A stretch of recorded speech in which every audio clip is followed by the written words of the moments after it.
কিন্তু বান্দা, তোমাকে আমি দুনিয়ার জন্য বানাই নাই, দুনিয়ার জন্য বানাই নাই, দুনিয়ার সৌন্দর্যের জন্য পাঠাই নাই, দুনিয়ার অর্থবিত্তের পিছনে দৌড়ার জন্য আমি রব পাঠাই নাই।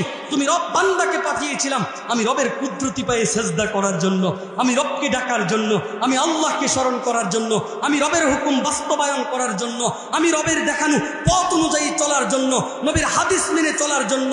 কিন্তু বান্দা, তুমি দুনিয়ার মধ্যে পড়ে, দুনিয়ার মায়ায় পড়ে, দুনিয়ার এই ক্ষণিকের জীবনের এই লোভ লালসার পিছনে পড়ে আমি রবকে ছাইরা দিলা, আমি রবকে ছাইরা দিলা বান্দা। হায় হায় করলা কি বান্দা? বান্দা, তোমার টাকা লাগবে, বাড়ি লাগবে, অর্থবিত্ত লাগবে, যশ খ্যাতি লাগবে, সম্মান লাগবে। আরে বান্দা, এই সব কিছুর মালিক ওই আল্লাহ, সব কিছুর মালিক আল্লাহ। তুমি বান্দা টাকার পিছনে দৌড়াও, সম্মানও খুঁজে পাও না, জমি জমাও খুঁজে পাও না, আলাদা কোনো মূল্যও তোমার থাকে না। ওই আল্লাহ বুঝাইতে চায়। একটা উদাহরণ দিলে সহজে বুঝবেন।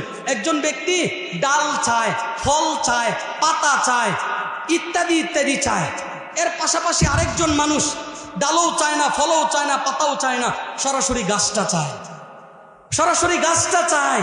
ওই আসমানওয়ালা রব তো বুঝাইতে চায়, বেটা দুনিয়ার জীবনের টাকা গাছের ডাল, দুনিয়ার জীবনের অর্থবিত্ত সম্মান আরে গাছের ফল, দুনিয়ার জীবনের স্বাদ গাছের ফলের মতো, গাছের ডালের মতো। বান্দা